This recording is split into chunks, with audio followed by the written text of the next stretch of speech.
Que bom que vocês estão aqui, que bom que vocês vieram. Primeiramente, eu gostaria de agradecer o privilégio de estar aqui ministrando uma palavra na Igreja do Galileu. Para mim é um privilégio. Dodô é o meu melhor amigo e pastor, né? Antes de ser pastor, ele é meu amigo. E antes de ser meu amigo, ele é meu pastor. Então, me sinto muito privilegiado porque pela oportunidade que Deus me deu hoje de ministrar a palavra. Pelo privilégio de um dia o Senhor me tirou das trevas, no meio da lama, da sujeira, do pecado, me tirou do engano, da escravidão do pecado e me trouxe hoje aqui para ministrar a palavra de Deus. E hoje aqui com muito temor, porque eu tenho, além do pastor Dodô, o Ailádia, os meus amigos, meus melhores amigos, eu tenho um amigo também que é o pastor Wagner, que está aqui hoje. E é muita alegria ministrar a palavra com os meus irmãos, com os meus pastores, meus amigos. Me sinto muito honrado. Amém?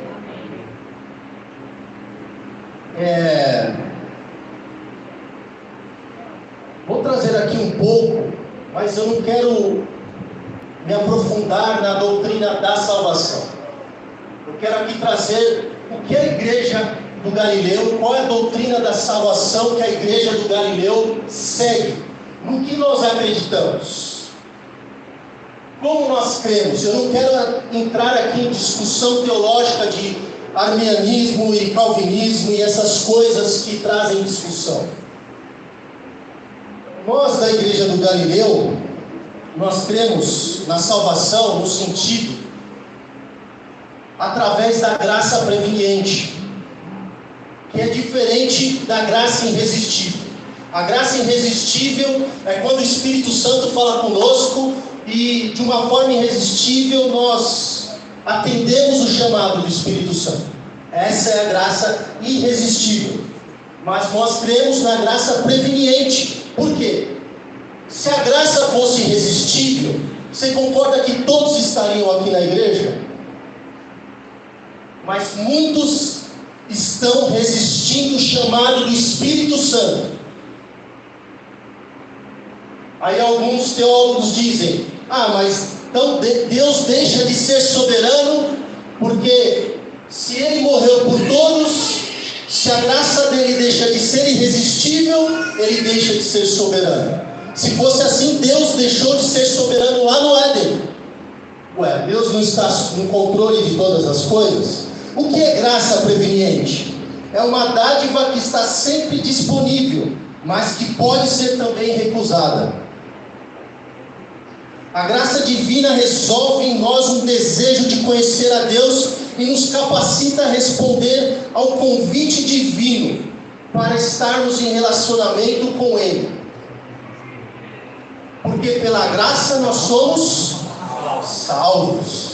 Então vocês entenderam que nós cremos, a Igreja do Galileu crê na doutrina da salvação a partir da graça preveniente. Ou seja, quando por algum motivo, em alguma situação, seja através de um toca-fita de rádio, um CD, um iPhone, um smartphone, ou na rádio, ou alguém falou sobre Jesus para você, e a partir desse momento Deus entra com essa graça preveniente.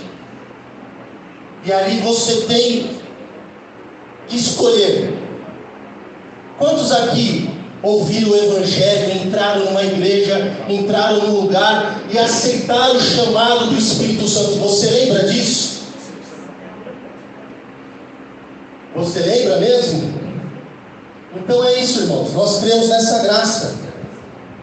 Mas muitos entraram na igreja, muitos ouviram, nós pregamos para muitas pessoas, mas as pessoas não aceitaram. Então, por isso que nós não cremos na graça irresistível. Lá em Efésios, no capítulo 2, versículo 8 e 9, diz assim: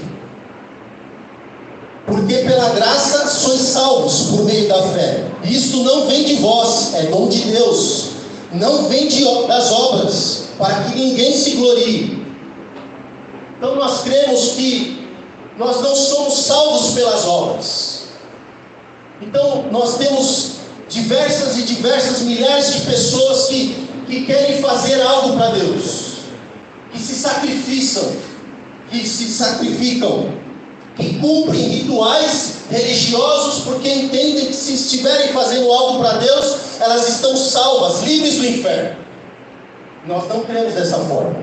Nós cremos que é pela graça do Senhor que nós somos salvos. Nós não merecemos, não somos dignos de nada, não temos nada para oferecer a Deus. É pela graça que nós somos salvos. É claro que o salvo vai ter obras, porque senão não é salvo. Então, talvez muitos estejam fazendo alguma coisa dentro da igreja porque acham que isso traz salvação. Às vezes estão procurando reconhecimento, aplausos, reconhecimento humano, aprovação humana, e se esquecem de que nós somos aprovados por Deus e que a graça vem dele. Nós somos salvos pela graça. Amém? Amém. Existem algumas religiões que nós podemos ver isso, e no cristianismo também. Quantas pessoas que serão reprovadas naquele dia porque estão fazendo para si mesmo? Porque todas as obras passarão pelo fogo. Aqueles que fazem de qualquer jeito, aqueles que fazem, que procuram reconhecimento humano, que não fazem de todo o coração, como para Deus, como para Jesus, essas obras serão consumidas pelo fogo. Então não adianta, nós não podemos enganar a Deus. Todas as nossas obras serão provadas pelo fogo. Então, nós precisamos refletir o que nós estamos fazendo na igreja. As nossas obras, elas são para Deus, no sentido que ninguém precisa me aplaudir, ninguém precisa me reconhecer, ninguém precisa lembrar que eu fiz aquilo, porque o meu Senhor vai lembrar disso.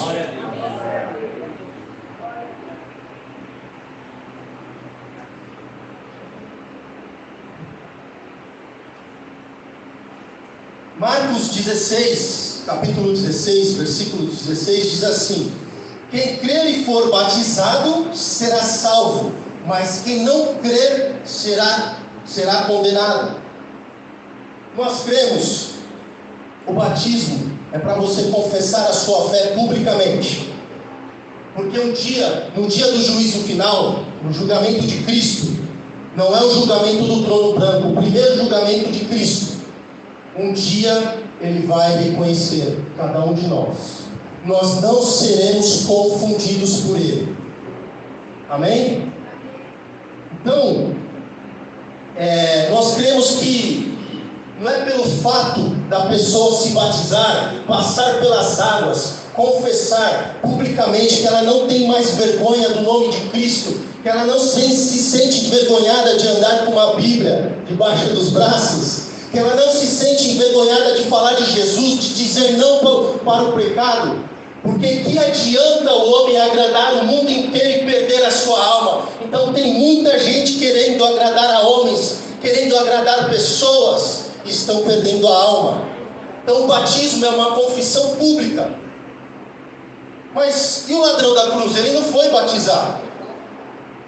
Mas e se a igreja do Galileu marcar o batismo lá para dezembro? O fulano, a ovelhinha, acontece alguma tragédia e vem a falecer. Ela não foi batizada. Vocês acham que ela perde a salvação por causa disso? Não. Porque o batismo é a incircuncisão no nosso coração.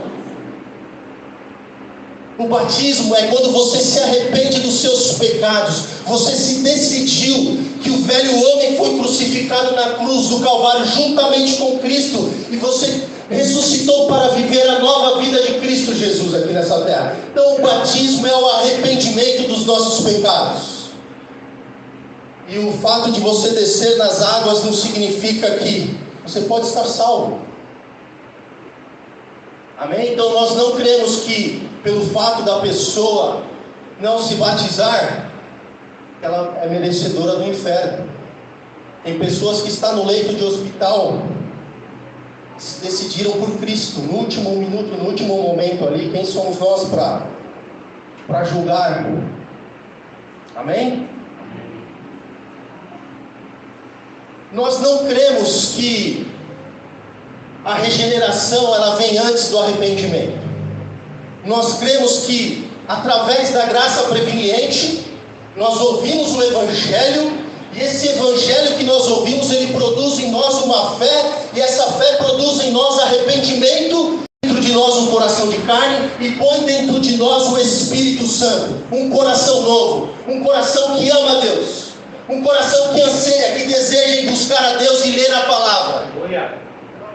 Esse é o novo coração, é um coração contrito e quebrantado, é um coração novo, que anseia pelas coisas do alto, que buscam as coisas do alto, que não tem qualquer interesse de perder o seu tempo com as coisas terrenas.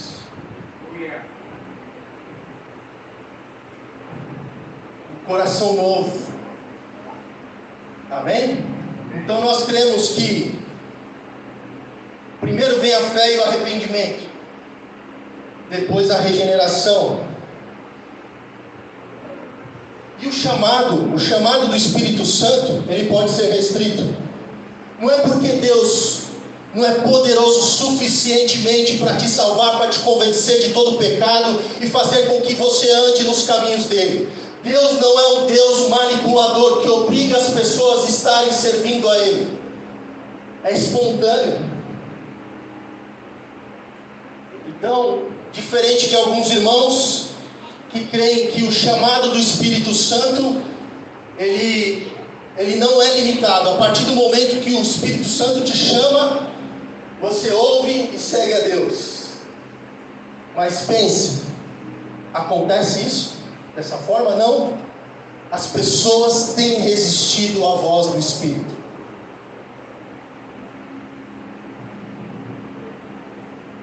Infelizmente, até nós corremos esse risco. Quantas vezes o Espírito Santo nos chama para orar, para ler a Bíblia? Se o chamado do Espírito Santo é irresistível, ninguém pode resistir, por que nós não oramos? Por que nós não pregamos o Evangelho? Então nós cremos que podemos sim resistir à voz do Espírito Santo. Mas por que ele se manifesta poderosamente na vida de algumas pessoas? Porque elas decidiram abrir mão para ouvir e para obedecer a voz do Espírito. Amém? Nós cremos na fé salvadora, a fé salvífica. O que significa isso? O que significa a fé salvadora? É quando nós decidimos transferir toda a nossa confiança, toda a nossa vida, o passado, o presente, o futuro, nós transferimos esta confiança ao Senhor. Essa é a fé salvadora. Quando você tem encontro com o Evangelho, você começa a crer no sobrenatural de Deus, a ansiedade vai embora, os sentimentos ruins eles vão embora, porque você começa a transferir essa confiança a Deus, as promessas do Senhor. Enquanto nós não transferimos esta confiança para o Senhor, nós não temos uma fé salvadora. Por quê? Enquanto a nossa fé, a nossa esperança está no cartão de crédito, na empresa, no governo, enquanto a nossa esperança está voltada aos homens, enquanto a nossa esperança, a nossa confiança, a nossa fé estiver nas coisas naturais deste mundo, significa que nós não temos uma fé salvadora. E é por isso que nós andamos ansiosos, cheios de problema na alma. Precisamos de ajuda médica, precisamos de remédio, precisamos mas nós precisamos da ajuda do alto, nós precisamos clamar como igreja, nós precisamos dessa fé salvadora, fé salvífica, nós precisamos dessa fé, transferir esta confiança a Deus e descansar nele, que Ele está no controle de tudo.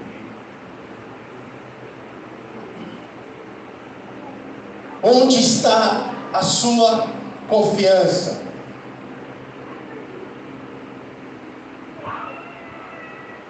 Eu parei de seguir qualquer jornal, qualquer mídia, porque senão a nossa fé acaba sendo uma fé humana, uma fé que crê somente nas coisas naturais, e as coisas do Senhor, elas são sobrenaturais. Amém? Então essa fé salvadora é quando nós colocamos a nossa confiança exclusivamente em Jesus, como nosso Salvador pessoal e Senhor da nossa vida. Ah, mas não está dando certo. Ah, mas não sei se eu vou ter dinheiro. Ah, mas não sei se virá cura. Eu não sei, mas eu creio. Eu tenho fé que o Senhor pode fazer, porque Ele é o Deus do impossível. Isso é fé. Fé quando está tudo bem. É fácil, é muito fácil. Tudo vai bem, Deus está no controle. Mas e quando não vai bem? E quando não está de acordo com o que você quer, com os teus desejos, com a sua vontade? O que acontece?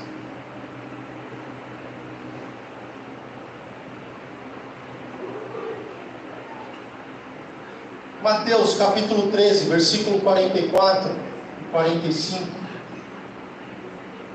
diz assim: também o reino dos céus é semelhante a um tesouro escondido num campo, que um homem achou e escondeu, e pelo gozo dele, pela alegria dele, vai e vende tudo quanto tem, e compra aquele campo. Outro assim, o reino dos céus é semelhante a um homem negociante que busca boas pérolas. Então quando nós recebemos a salvação, quando nós recebemos Cristo Jesus como suficiente Salvador para as nossas vidas, Cristo, Ele passa a ser suficiente para as nossas vidas. É igual esse homem. Ele achou um tesouro escondido num campo, e ele vendeu tudo para comprar aquele campo. Ou seja, quando nós recebemos essa salvação, essa fé salvadora, nós deixamos tudo. Nós renunciamos o mundo. Nós renunciamos às obras da carne, os desejos carnais, porque nós começamos a obedecer, a temer a Deus. O homem mais sábio da Bíblia, Salomão, ele disse assim em Eclesiastes: de tudo que se tem ouvido, o fim é: teme a Deus e guarda os seus mandamentos, porque este é o dever de todo homem. Porque um dia Deus há de trazer a juízo toda obra, quer seja bom, quer seja mal.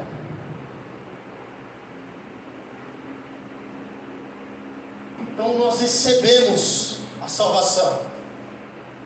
É como um tesouro. Nós achamos aquele tesouro, nós achamos aquele campo, e nós vendemos, entregamos tudo que temos, tudo que somos, nós entregamos a Ele, porque Jesus passa a ser suficiente para as nossas vidas. Não existe outro caminho, não existe outra alternativa, não existe. Não tem como mais satisfazer o nosso desejo se não for Cristo suficiente em nossas vidas. Quantos aqui já buscaram no mundo? Acharam? Quantos aqui buscaram saciar a fome e a sede da alma, o vazio da alma no mundo? Acharam? Eu não encontrei. A salvação é para todos.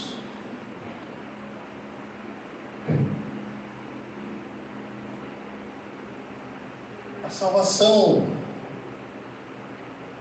aqui seria mais um ensino, mas só para reforçar que nós cremos que a salvação é para todos. Veja lá em 1 Timóteo, no capítulo 2, versículo 4 e 6, diz assim: que o Senhor quer, Paulo falando com o seu discípulo Timóteo, que quer que todos os homens se salvem e venham ao conhecimento da verdade, porque há um só Deus e um só mediador entre Deus e os homens, Jesus Cristo homem, o qual se deu a si mesmo em preço de redenção para todos, para servir de testemunho a seu tempo. Aqui está dizendo que Deus tem desejo de salvar a todos. Final lá do capítulo de Romanos 10 diz assim: porque a Escritura diz: todo aquele que nele crê não será confundido, todo aquele que nele crê será salvo, todo aquele que nele crê.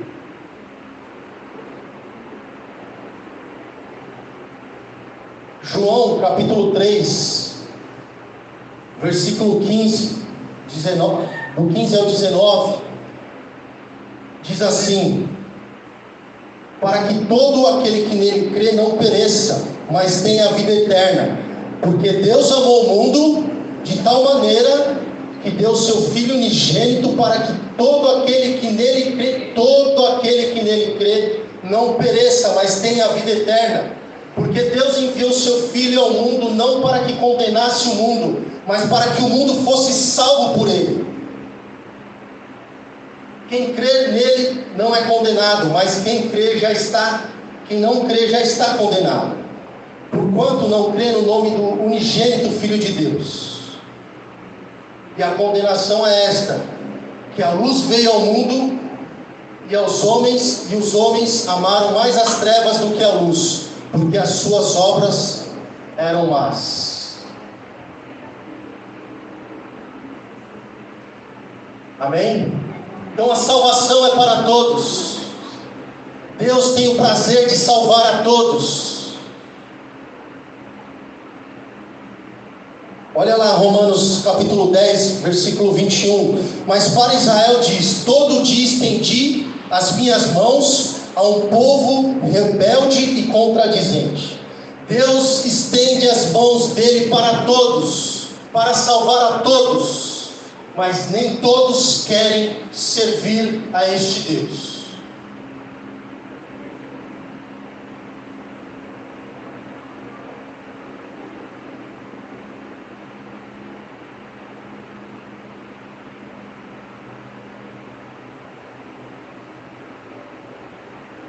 Amém? Tem mais.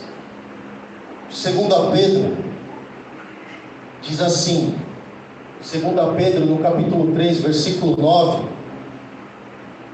o Senhor não retarda a sua promessa, ainda que alguns a tenham por tardia, mas é longânimo para conosco, não querendo que alguns se percam, senão que todos venham a arrepender-se. 2 Pedro capítulo 3, versículo 9. Amém? Por que eu estou falando isso? Talvez você já ouviu dizer que na doutrina da predestinação, na doutrina da eleição, nós cremos nisso também. Mas nós cremos diferentemente de alguns irmãos. Nós cremos que Deus ele veio para os judeus, para os gentios.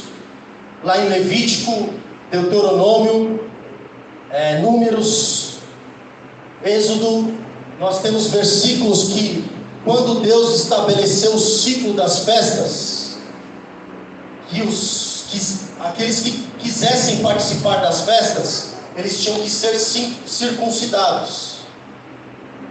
Eles eram considerados os naturais da terra. Mas Deus abriu as festas para os estrangeiros. Então, desde lá do Antigo Testamento, Deus tem o desejo de salvar a todos.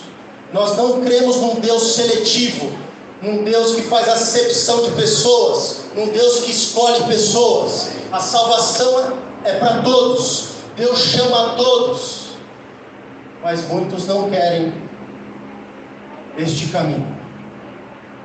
Amém?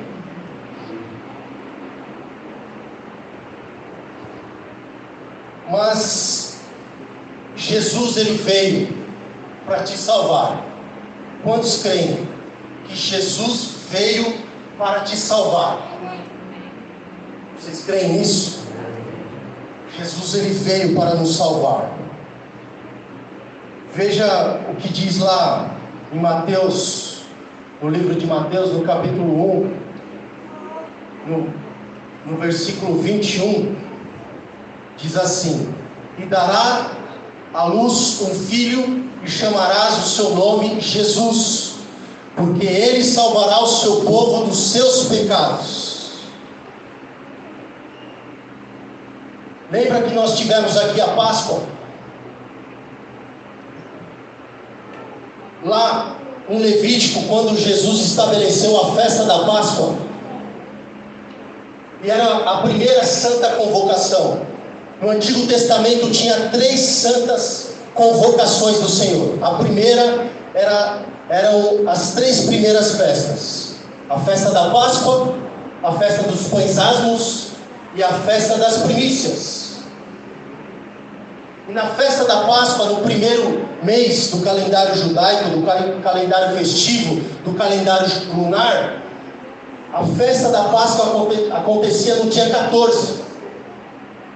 Era sacrificado um cordeiro naquela tarde, um cordeiro sem mancha, um cordeiro sem defeito.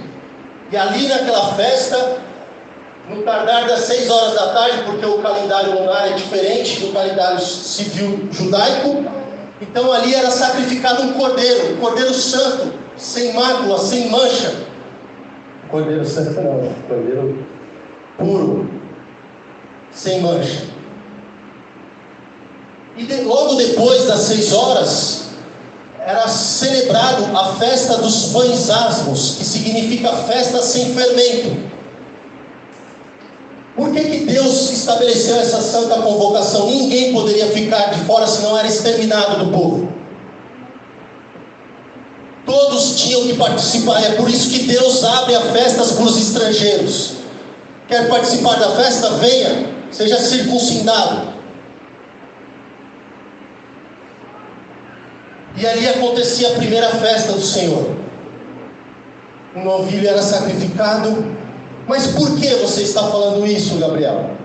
Porque Jesus, Deus, estava apontando para aquilo que Ele ia fazer hoje, para aquilo que Ele ia fazer na cruz, enviando o seu Filho para nos salvar, para nos livrar de todo o pecado, para nos tirar da escravidão do pecado. Então, quando o cordeiro era sacrificado, um cordeiro sem defeito, sem mácula, sem mancha, ali Deus estava mostrando que Ele enviaria o seu Filho Jesus para morrer pelos nossos pecados.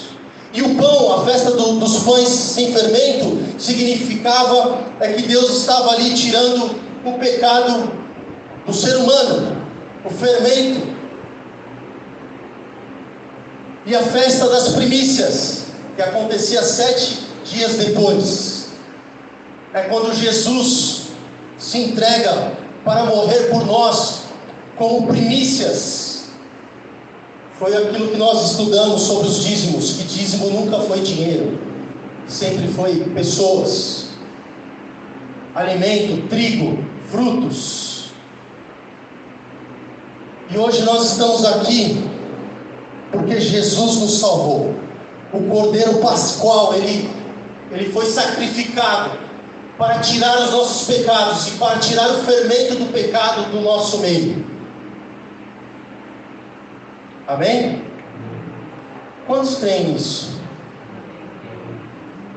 Que Ele veio para te salvar. Eu quero aqui ler uma passagem que está lá em Atos, no capítulo 16, versículo 27 ao 34.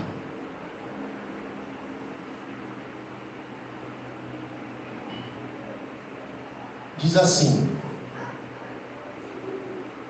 e acordando o carcereiro, e vendo abertas as portas da prisão, tirou a espada e quis matar-se, cuidando que os presos já tinham fugido.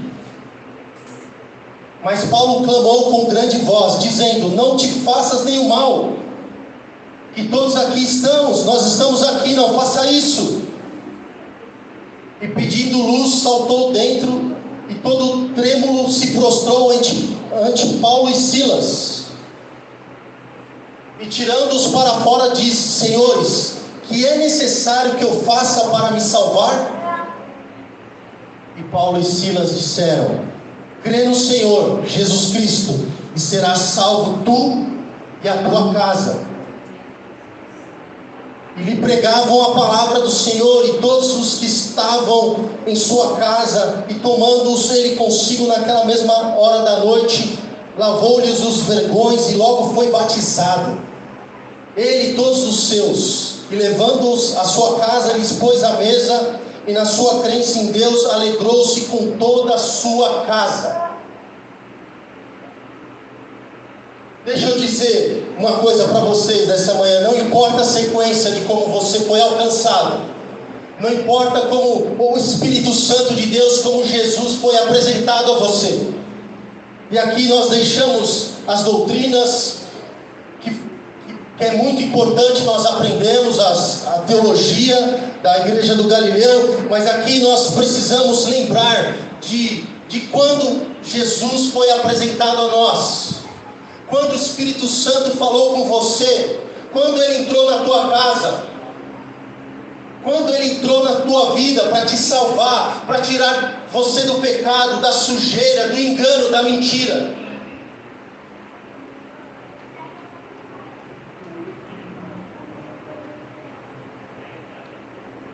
Esse carcereiro estava desesperado porque ele não tinha salvação. Ele não sabia o que fazer.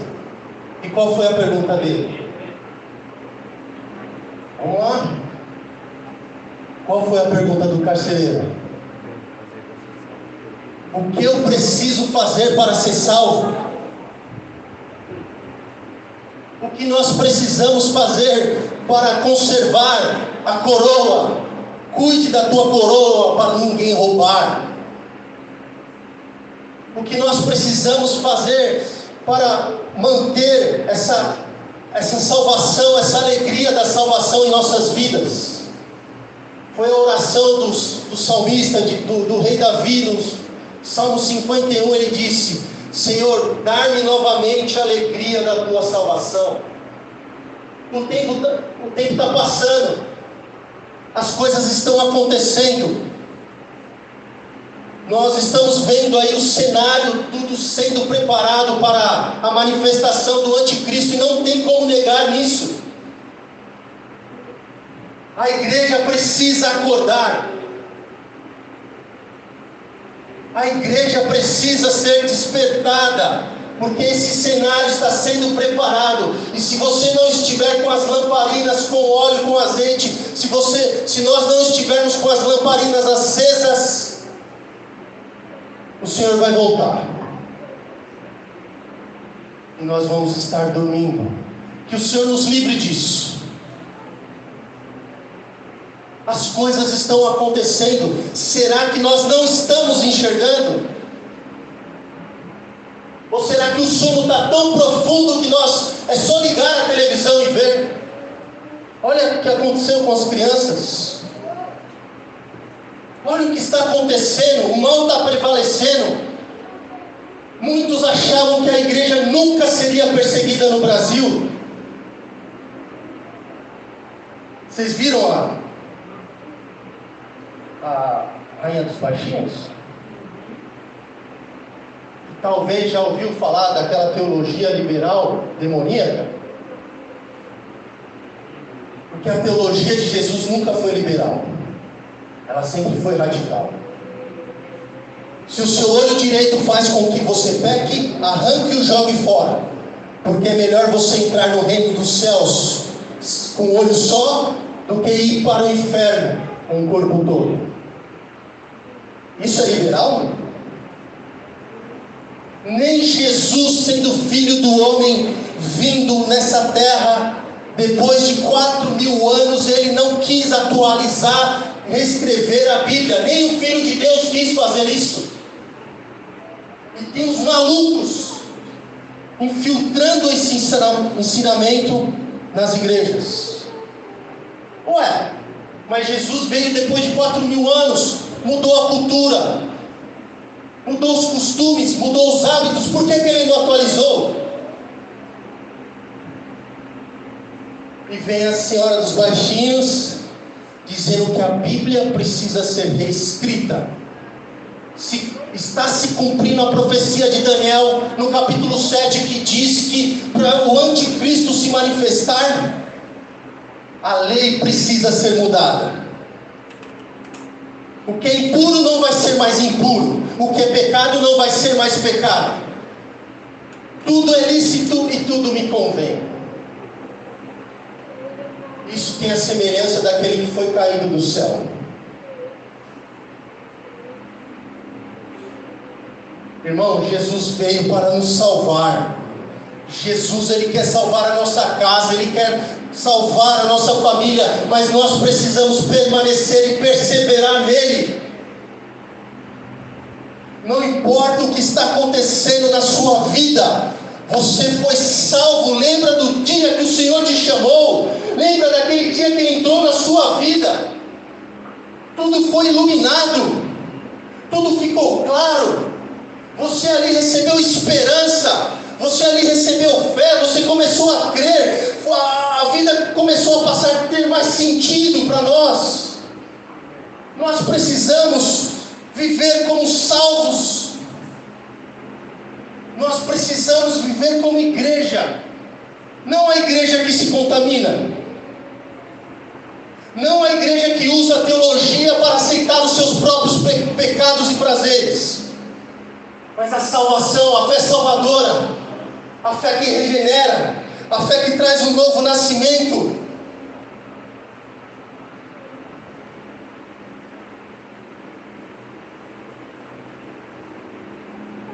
Irmãos, minha oração tem sido nesses dias para que o Senhor venha despertar a igreja do Galileu.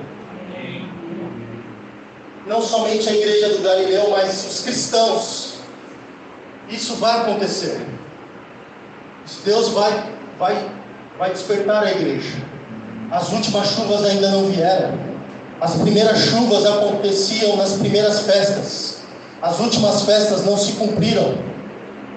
E é nessas festas que virão as últimas chuvas.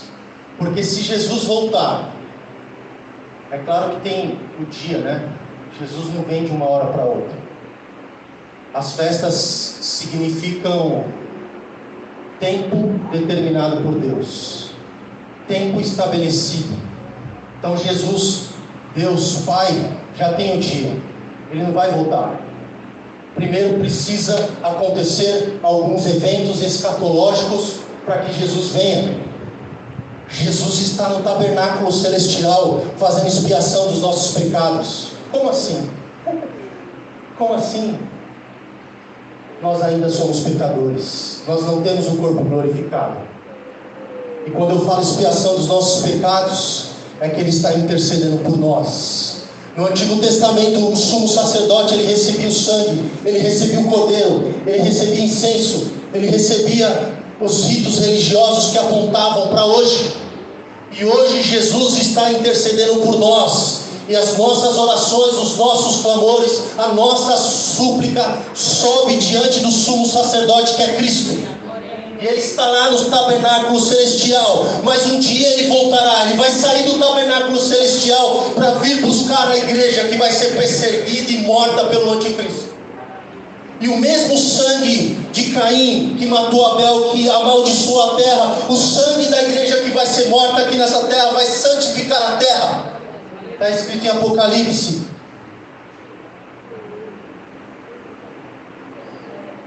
A profecia de Ezequiel, capítulo 37, do Vale dos Ossos Secos, está falando do corpo glorificado de Jesus. Quando Ezequiel teve aquela visão sobre o vale de ossos secos, ele disse ao profeta: vai e profetize, para que haja vida, para que Deus venha restaurar os ossos, para que Deus venha restaurar os músculos, os tendões e venha dar vida. Ezequiel estava profetizando sobre a igreja morta lá em Jerusalém, que foi morta pelo anticristo. Mas o profeta Ezequiel teve essa visão. Ezequiel vai lá e profetize. Satanás achando que venceu a igreja, mas aí Jesus sai do tabernáculo celestial para arrebatar a igreja, e ele vem e ressuscita a igreja, ele dá um corpo glorificado.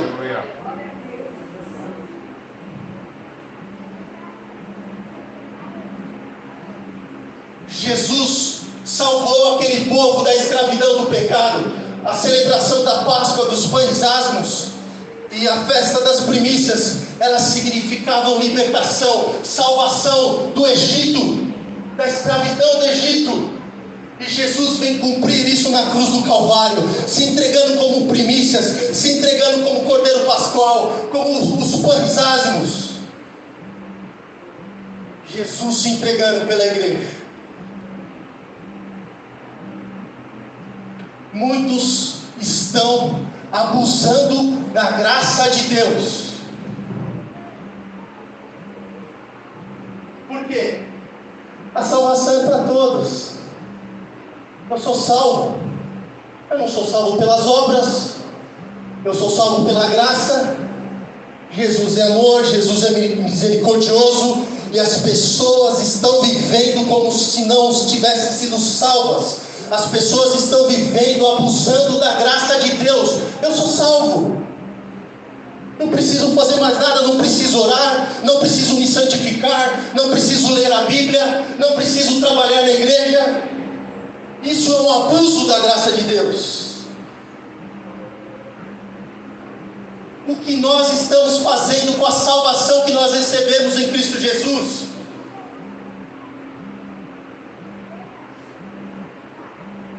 O que eu estou fazendo? Jesus veio para te salvar, mas não aceite isso como uma graça, qualquer graça. Não aceite isso como qualquer salvação. Aceite isso com temor, irmãos. Aceite isso com temor. Nós precisamos orar. Nós precisamos nos preparar. As trombetas serão tocadas, e as trombetas serão tocadas pela igreja. A igreja, tocar trombetas, a festa das trombetas é anunciar a palavra, tocar trombetas, alertar a igreja que Jesus está vindo, despertar a igreja porque Jesus está vindo e nós precisamos vigiar. Porque Jesus vem como um ladrão para quem? Para quem está dormindo.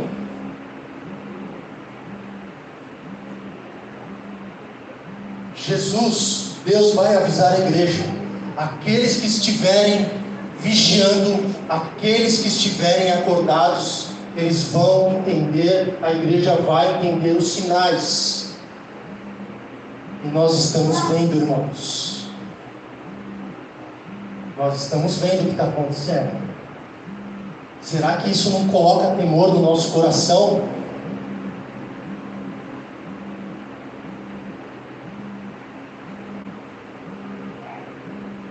Gostaria que você se colocasse de pé, se for possível.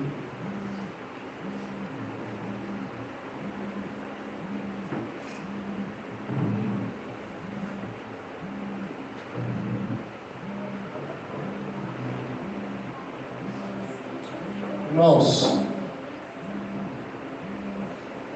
a intenção de falar tudo isso é para que o Espírito Santo, esse é o papel dele, venha colocar temor nos nossos corações. Sabe por quê? A festa da expiação era a única festa que era uma festa de tristeza.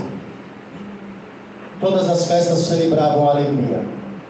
Esses domingos uns domingos atrás aqui nós vimos aqui a igreja católica com palmas nas mãos, celebrando a festa do tabernáculo, festa de alegria, porque entraram no reino milenar para reinar juntamente com Cristo. Mas a festa da expiação era uma festa de tristeza, onde as pessoas se arrependiam, onde as pessoas jejuavam, onde as pessoas choravam, onde as pessoas pediam misericórdia de Deus. Lembra de Paulo dizendo: miserável homem que sou, quem me livrará deste corpo mortal? Só o Senhor Jesus.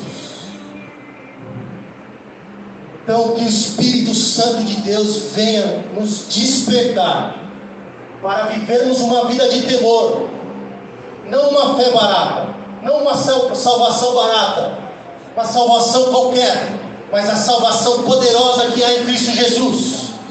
Nós precisamos crer que a nossa casa será salva, como desse carcereiro. Tem situações na sua casa, na sua família, talvez você não saiba como resolver isso, talvez você não esteja crendo, talvez está acontecendo alguma coisa na sua vida, na sua casa, na sua família, mas creia no Senhor. Quando Paulo e Silas eles estavam adorando, louvando ao Senhor, as cadeias caíram, as cadeias se romperam, e a salvação entrou na vida daquele homem, não somente na vida dele, mas toda a casa, toda a família deles. Quantos creem neste poder? Irmãos, nós estamos aqui. Se eu fui salvo, se o Senhor me chamou um dia, Ele pode também fazer isso com a minha casa, com a minha família. Ele pode fazer isso na sua casa. Quem precisa ser salvo? Quem precisa ser salvo na sua casa? Quem precisa de cura? Quem precisa de libertação? Nós somos agentes do Senhor, nós somos ministros para curar, para levar a salvação nas nossas casas, para os nossos vizinhos. O Senhor nos chamou para fazer isso. Nós somos salvos, estamos aqui vivendo a vida de Cristo, mas nós precisamos salvar muitas e muitas pessoas que estão lá fora. Que o Espírito Santo do Senhor venha nos despertar para uma fé salvadora, uma fé que tem o desejo de confiar nele, de entregar tudo para ele e descansar nele, mas uma fé também que vai lá na casa das pessoas levar salvação. Nós precisamos dessa ousadia. Nós não recebemos o espírito de medo, nós recebemos o espírito de ousadia, um espírito que entra nas casas para abençoar, para levar alegria, para levar a cura. O que nós temos feito com os dons e talentos que o Senhor nos deu, essa chama vai ser acesa. Essa chama vai ser acesa novamente em nossos corações. A chama do dom do Espírito Santo que há sobre nós, que foi dada com a imposição de mãos dos presbíteros, ela será acesa no teu coração neste dia. Vai queimar, vai arder, vai consumir. O Senhor vai te levar a pregar o Evangelho, a salvar pessoas, a entrar na casa das pessoas. As cadeias vão ser quebradas, os demônios não resistirão, as algemas, as correntes serão destruídas, porque nós recebemos o poder da salvação,